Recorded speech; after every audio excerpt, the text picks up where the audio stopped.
شكرا لمراسلنا أحمد يونس على هذا التقرير والحديث أكثر عن هذا الموضوع.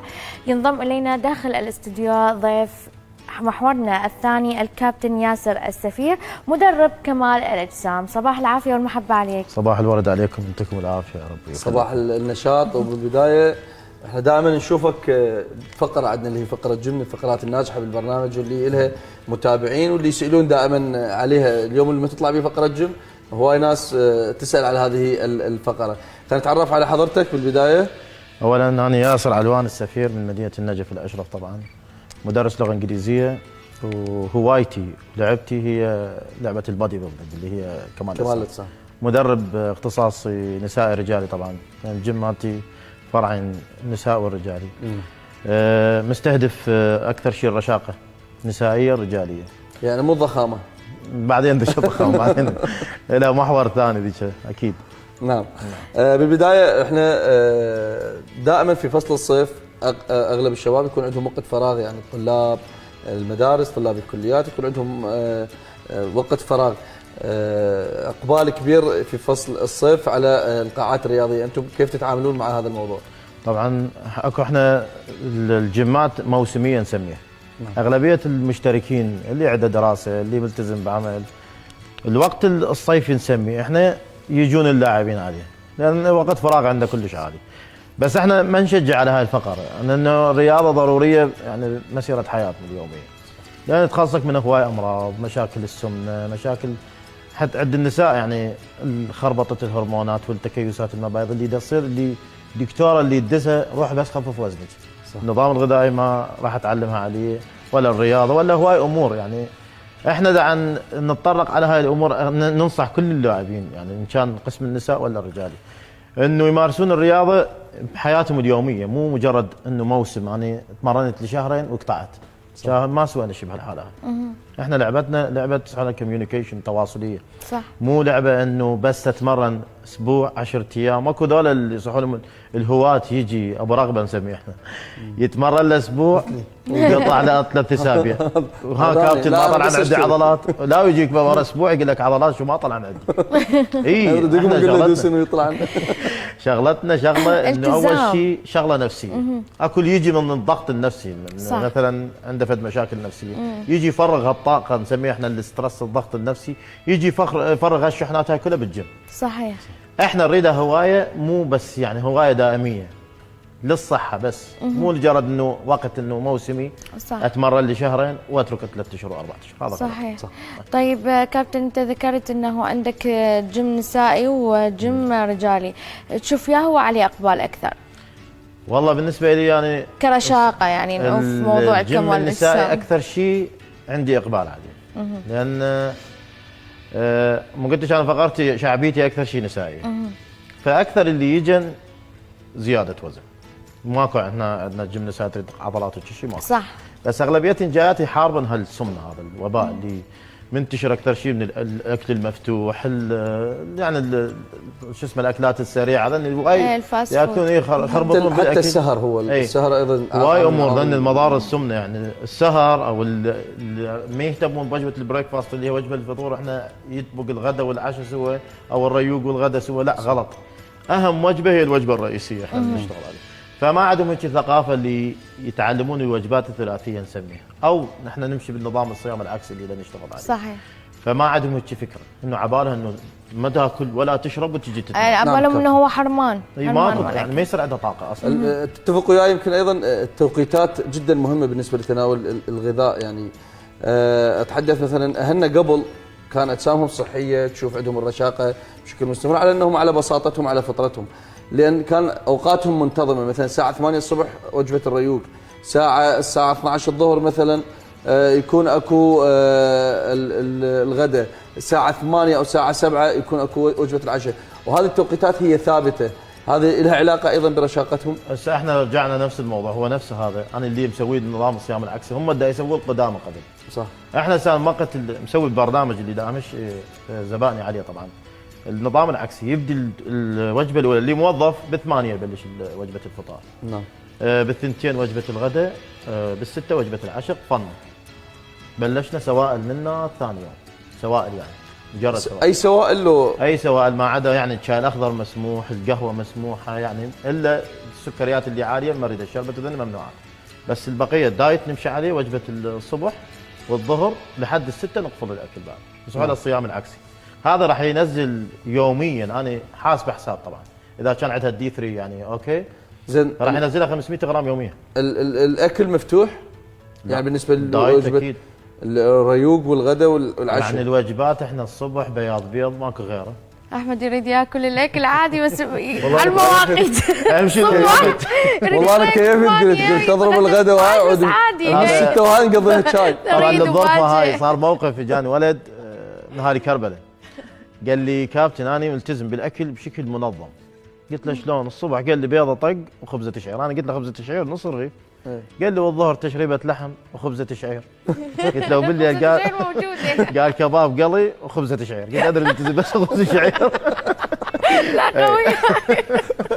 ولا واحده من البصره يشهد الله، لان مواقف حلوه يعني اذكرها حتى باللايف مات. يعني اجتني قلت له اكلي تمر فردي، التمر الفردي مين يسوي سمنه ابد يعني، واحده اثنين حدها الماكسيموم للتسعه.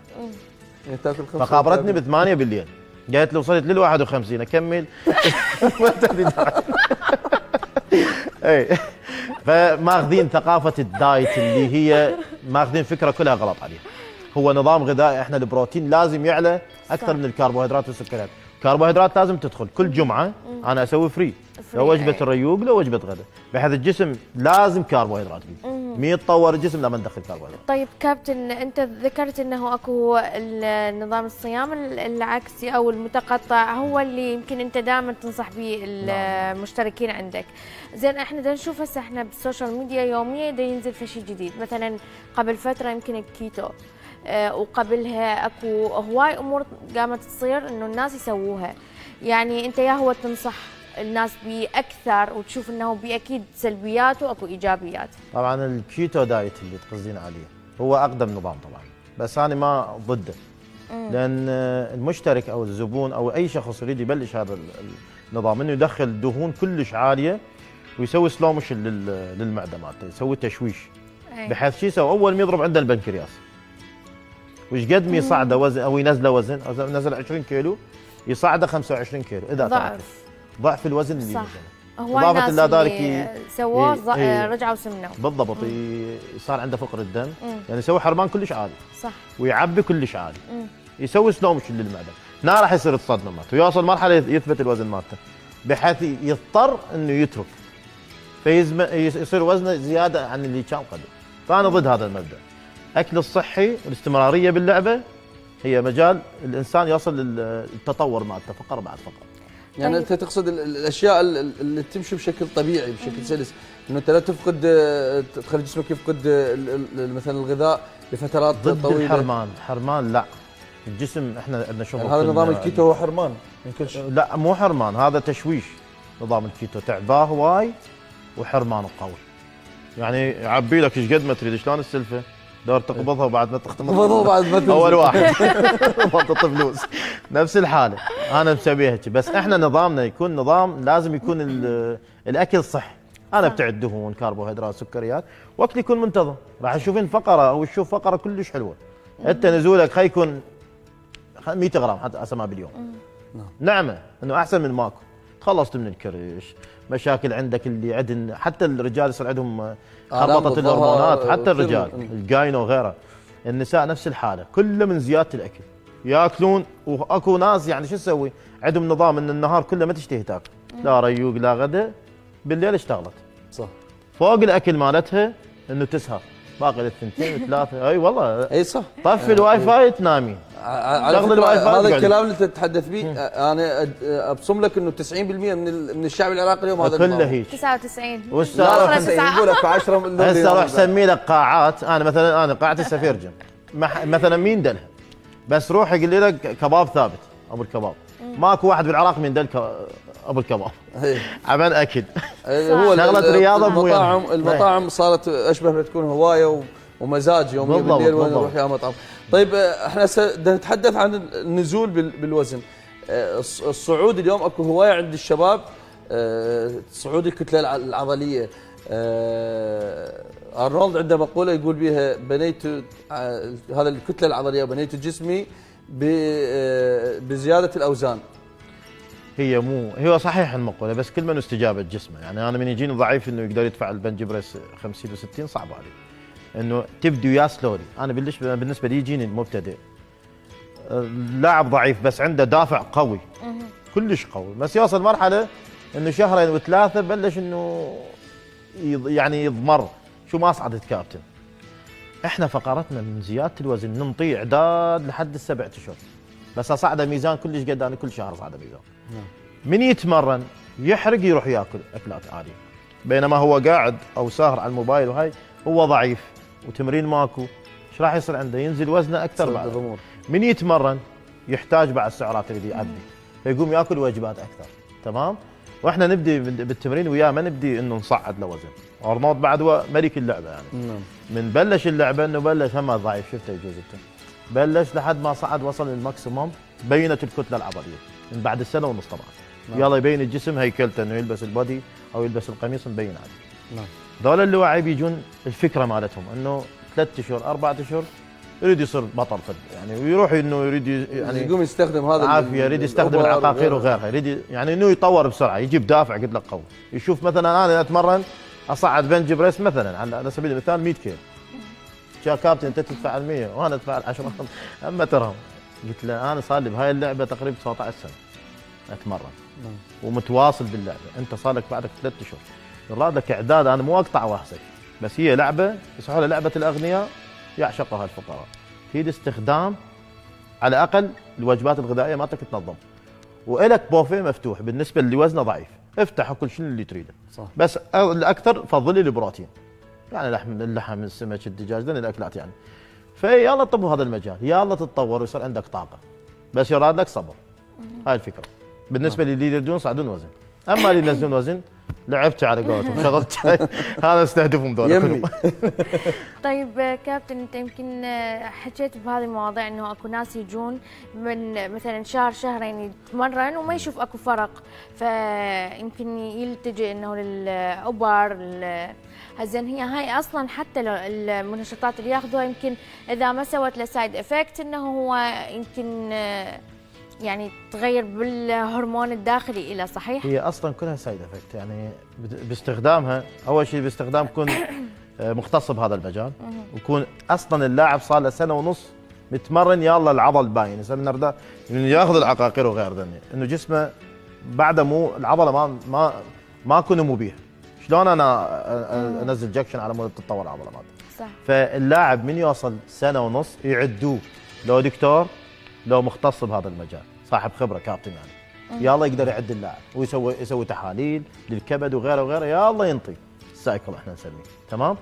بالنسبه لذول يجون من دافعين اللي انه شهر وشهرين ويريد يعد، مو قلت يشوفوا اللاعب الاعلى من عنده وشافه متطور يريد يصير مثله، او يعني متاثر بافلام الاكشن وغيره وغيره. صحيح. هذا لاعب استوى عقله استوى منفتح لله. صح.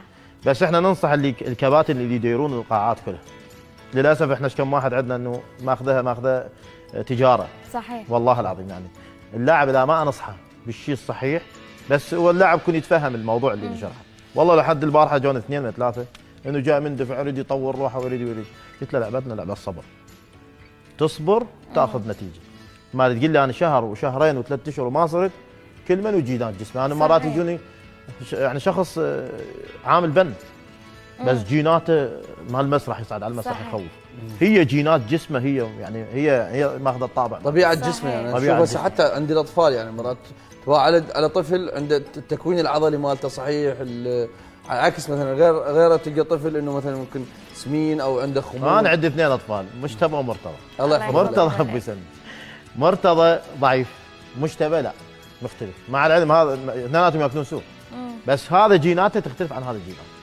هيك فقط، بس هذا ما تقدر انه بعد جاهل يعني، مو مال تنطي دايت وهيك، بس انا اعلمه اكلك هذا هيك يسوي بيك، هيك يسوي بيك، هيك يسوي بيك، فبعده لا اندومي لا شلون، لا اندومي لا شبس لا بيبسي، حافظيت لا ذني حافظين ذني دمار للطفل طبعا. دمار الطفل اي والله. فاحنا اكلنا هذا المستمر حتى الكبار. صح. هذا واحد راسلني قال لي الاندومي احط له معجون، قلت له الاندومي اصلا ما تاكله، قال شو اكل انت قضيت اياه بس بوتيتو وبيض. فاحنا نظامنا يعني سحول الممنوع مرغوب. صحيح. يعني اكلاتك احنا من نحدد لك اكلك الصبح هيك الظهر هيك بالليل. سحول الحدث الغذائي. انا اشم ريحه كباب بعد ما اكله، انا شو اقول لهم؟ شمروا لي يوم الجمعه كل اكله عندي وحده تجمع الاكلات اللي شمتن. والله العظيم خليني يوم الجمعه بوجبه واحده. ابتديت على الله قلت لهم وجبه واحده فري، لو شايف الوجبه الوحده الفري. هاي ام ال 51 تمره نفس لا غيرها. انا ايش كان دا اشوف تحط لك معجنه هيك الاكلات اللي اكلتي كل اللي شمتن ماكو. هاي الشام لا تسوى كامل. فايده المطاعم. فاي الانظمه يوم الجمعه عندها ما يوقف. اي تحميل. زين هو اذا مثلا مفتوح اليوم الجمعه انه هم اكيد اكو فد مقياس انه تحددهم به. انا محددهم بمقياس. بس هو ماكو مقياس الجمعه. اي انا محددهم قلت لهم من كل شيء بسيط. تمام؟ مفتوح. لان الجسم اذا ما نزلت الكربوهيدرات يعني نزلت كربوهيدرات داخله ما ينزل بعد. طيب بس اذا بس تعبان بروتين يتعود على نظام يقفل الوزن. زين كابتن، هو اكو ناس مثلا تستمر على نظام غذائي وتمارين وكذا مثلا شهر شهرين. هم مثلا الكتله مال وزنهم يعني كبيره انه يردون ينزلون بس يتوقف. ايش قد ما تتمرن بعد تتوقف. ها هي على يثبت الوزن عنده. هنا شنو المشكله؟ شنو مشكله الحل؟ الدي 3 احنا نسميه هذا سحوله فيتامين الشمس. لان 97% عندهم نقص الدي 3. هذا فيتامين الشمس النسبه الطبيعيه من 30 لل100. من يجي اللاعب اول شيء احنا ذني فكره الدي 3 ما عندهم معلومه عنه. طيب انت سوري على المقاطعه، انه انت قبل لا يجي يدخل كورس ما سوى له تحاليل؟ ما تطلب من عنده تحليل الدي 3؟ انا اصلا عندي جهاز بالمحل مالتي، مو جهاز مال فحص السحوله عن طريق حساسات القدم والرجل. شايفين سحوله الان بودي، طلع نسبه الدهون، السوائل، عضلات العظام، كتله الجسم، البروتين، الاملاح، كله يطلع لي اياه. وعلى اساسه انت على هذا انطيه النظام الغذائي واكتب له الكورس اللي يتمرن. مثلا تكرار كلش عالي، اذا وزنه عالي كلش نعطيه تكرار عالي ووزن خفيف. واللي وزنه ضعيف لا تكرار قليل ونسوي له تدريجي بالوزن ماله. انا محتاج هذا الجهاز. نعم. طيب انا هسه وانت تتحدث يعني بادر ذهني في السؤال يعني. احنا اليوم اصبحت هوايه هي قضيه تنزيل الوزن، بعد ما كانت اكو هوايه انه الكل عندها بطن والكل عندها اجسام والكل لا ما كان عندنا هذه الثقافه، لكن السنتين الاخيره يمكن صار عندنا هذه الثقافه، ثقافه الفتنس وانزال الوزن وغيرها من الامور. عندنا نشوف مراكز هواي يعني الان تفتح بهذا المجال اللي انت تعمل به.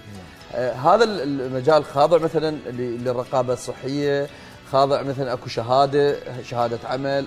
والله موضوع كلش جيت على اللي اريده طبعا. نعم والله العظيم. اولا دا يفتحون هالمجالات هاي تجاره. يشهد الله تجاره. اول شيء لا عنده فد شهاده تدريبيه قبل او نازل بطولات او يعني ابو لعبه خلينا نقول متمرن. هو ممكن يتمرن بنفس هالقاعه سنه او سنه ونص، بعدها بالقاعه يحتاج احد يكون بمكانه يقول له تعال صير بمكانه، فيبدي يكتب كورسات ويبدي يعطي انظمه غذائيه. شوف قله الخبره بهذه اللعبه. اول شيء اللاعب راح تهلكه، لان هذا اللي ما عنده فكره عن الرياضه الاصابات مالته لا محال. يعني انا من يجيني لاعب اربط له عضلتين يوميا. تدري انت 6 عضلات عندنا يوميا ننزل عضلتين، عضله كبيره عضله صغيره. من يجي انا ذاك يوم جاني كورس من جيم جاي متحول هو يمي يجي يتمرن، لقيت 4 عضلات منزل له بنفس اليوم. بحيث هذا اللاعب يريد يطلع يسحب روحه من القاع ما يقدر، هو وزنه ضعيف ومعطيه تكرارات كلش عاليه. هنا اجينا قله الخبره صح بالمجال هذا. او نعطيه نظام غذائي، لا تاكل هاي لا تشرب هاي لا تاكل هاي، هو ما يعرف شنو النظام الغذائي. النظام الغذائي دائما انت صاحب تجربه. انا بهاي اللعبه انا حققت 14 وسام ذهبي على مستوى العراق 3 او 6 محافظات. انا ما اعرف شنو الثاني اي يشهد الله غير الاول، عرفتي؟ فمشيت على النظام اللي انا متبعه. فمن يجيني اللاعب يعني هذا مو مبهم علي، اشرح له اياه بالشيء اللي طبقته على نفسي. كيف اذا جاك لا لاعب او مدرب مو مجاله هذا صح، ايش راح ينطي للاعب، ايش راح ينطي، فالاصابات راح تصير متكرره صح بشكل تام يعني، لان يربط لك عضلات عاليه وعضلات بطيئه. نعم كابتن احنا حديثنا معك والله ممتع، وهذا حديث اصلا شرفت بكم انا والله حديث الشارع اليوم. كل الشباب كل الناس لما صار مثلا يوقف او يسالك او تساله هو شلون انزل وزني، شلون اروح القاعه، يعني عن جد هذه الفكره هي اللي اصبحت الان عند كل الشباب ولا حتى النساء، لكن هذا ما يسمح بوقت الفقره. شكرا جزيلا لك وننتظرك بفقرات جيم. ورياضه شكرا لك كابتن ياسر السفير يخليكم والمدرب الله، كمال الأجسام. شرفت بكم. شكراً. لنا الشرف كل اكيد. الهلا بيك.